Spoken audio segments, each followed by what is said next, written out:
All right, welcome back, boys from the bleachers. We've been gone for a little while, and some big stuff happened this weekend. Jose, how will you tell us? But don't tell us about all the girls you got this weekend. I think you're talking about yourself, buddy. Okay. I don't know. I went to work, and that's it. Alright, so news over the weekend, Saturday morning, before the whole hullabaloo with the NFL and Donald Trump. Oh, yeah. Carmelo Anthony finally gets his move out of the Knicks, traded to the Oklahoma City Thunder. Mm-hmm. The Thunder didn't give up much. Yeah. Doug McDermott, Enes Kanter, and a second-round pick for Carmelo Anthony. What are your thoughts on this move? I am a Knicks fan. In my opinion, we didn't really get much for Carmelo. He was devalued a lot by Phil Jackson.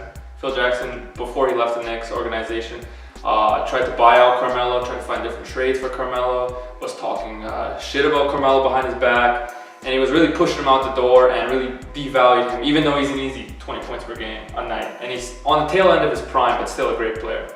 He's still a very good offensive player. He can 100%. score in many ways. Like you said, he's an easy 20 points a night. I do feel like in the last few years in his New York tenure, especially in his second contract, so post 2014, the last 3 years, Yeah. aka the Phil years, he at times didn't look he didn't look happy. No. There were moments where I felt like the media really wanted to push Porzingis as the best player on that team, when you could still argue it was still Carmelo. Yeah. They tried to fit him into systems that didn't adapt to his game, like the triangle.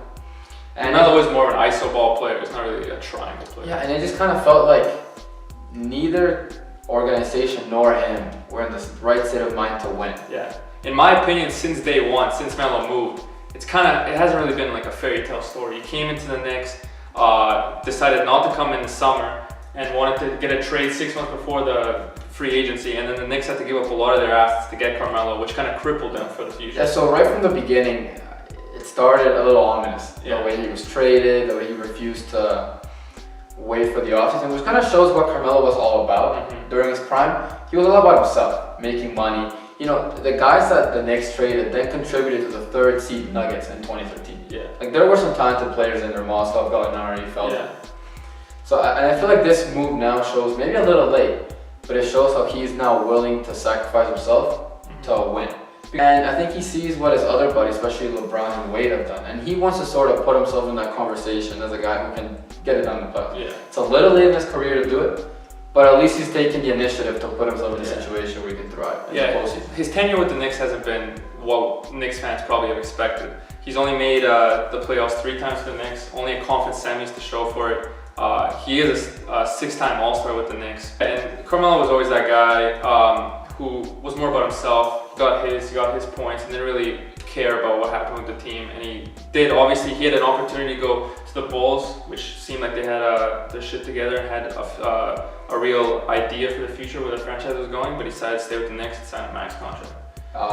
You've seen him play for Team USA, how he's willing to share the ball, play That's power true. forward. Do you think now that he comes to Oklahoma City with other great players, would you say that now Carmelo's going to be motivated to be more of a team player, or is he going to go back to his ways of iso ball, no passing, keep it to himself? I feel like if Melo was willing to go to a team like Oklahoma, because he was a New York guy, he wanted to be in New York, obviously, and if he's going to make the sacrifice to go to a place like Oklahoma, he's obviously willing to sacrifice parts of his game too, to fit into that system. And if he can play like he does for the Olympic team, like you said, 4-time Olympic champion with the Team USA, if he can play at that level and contribute, I think Oklahoma City have a really good chance of competing this year. So moving on from a Carmelo-centric topic to a more bigger, like Oklahoma City.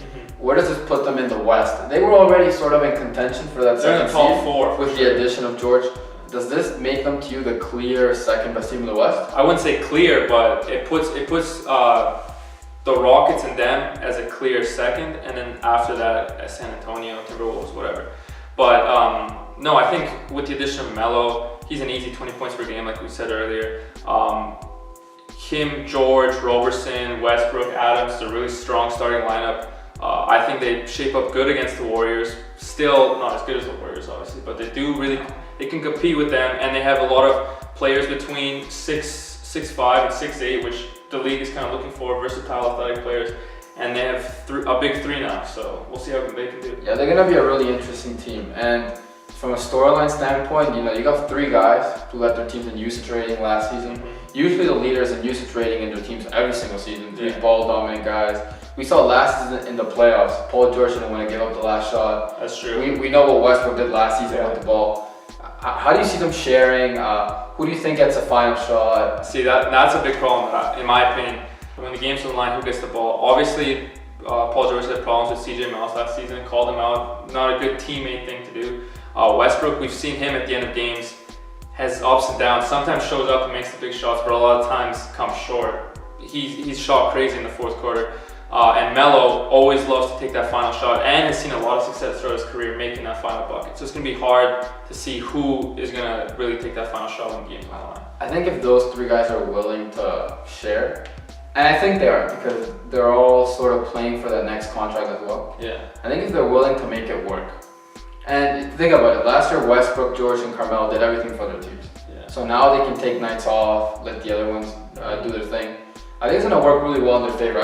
I think they're going to be pretty good. It leads me to the question, like, what do you think Oklahoma City has to do in the season for those three guys to consider keeping the band together? Like, how far does it have to go for them to say, let's give it one more go at this, instead of people going their different ways? At least conference finals. At least. A competitive conference finals.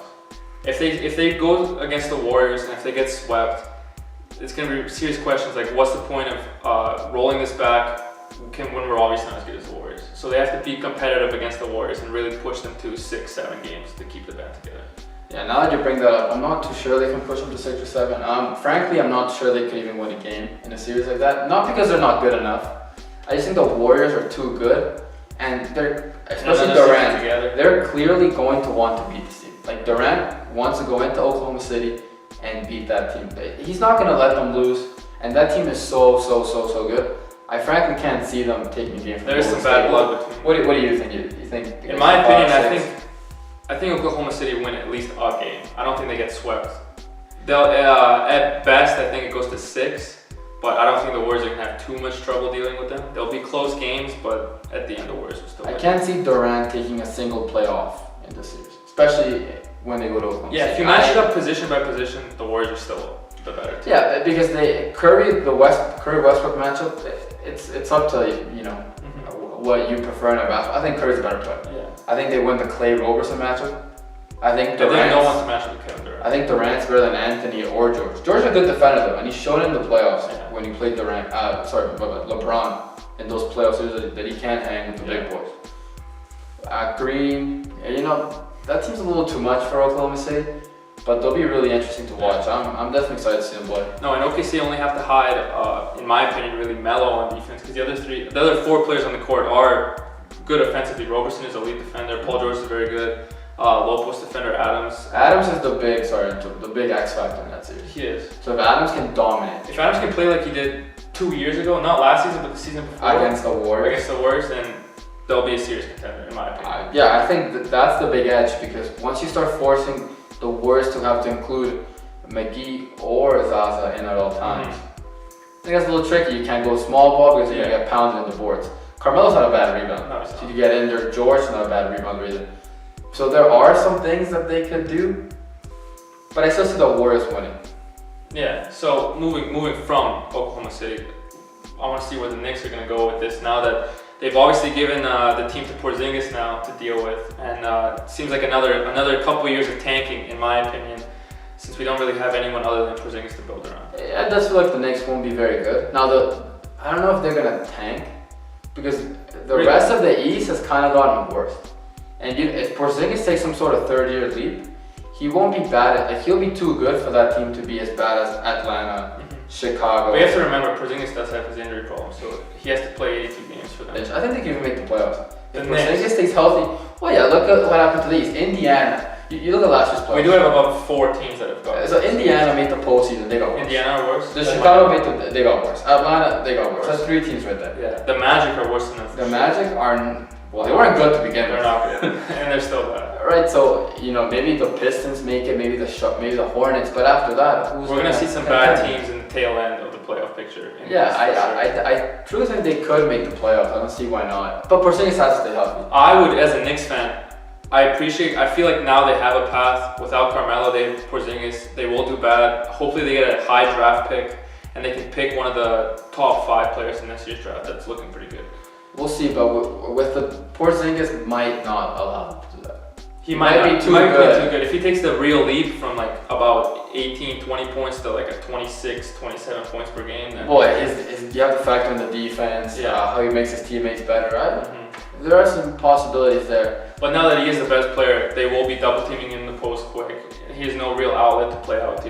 Like no more Carmelo didn't pressure benefit on his game too much either, though. But he takes the pressure off Porzingis now to have the load, that kind of load. And you think the Knicks are going to perform better now without the pressure of having Phil Jackson up top? Yeah, I like where they're going with this. They finally got rid of Melo. They got Cantor. In my opinion, he's a young player. He's not, in my opinion, I don't really like Cantor too much. Yeah. He's a weak defender. He has some low post moves. He's an alright offensive rebounder, but you can't play him in clutch time because he's a liability on defense. So we'll see where that goes. Him and Porzingis are going to be interesting together in the front court, I'll say. Sam Presti continues to get it done. Now, nothing will ever make up for the hard work. No. But hey, 2 great moves. He's made 2 great moves for 2 great players and hasn't really given up much. No, Sam Presti's been doing great as the Oklahoma GM, so he deserves an award for this offseason. He continues to make a good job. If Oklahoma City wins 55, 60 games, executive of the year is wrapped up. Alright guys, thank you so much. This was Voice from the Bleachers once again. After a small hiatus, we're back with a lot of content. If you enjoyed the video, make sure you like, subscribe, comment, share it with your friends. Tell your family. And thank you very much. We'll see you guys soon. Alright, see ya.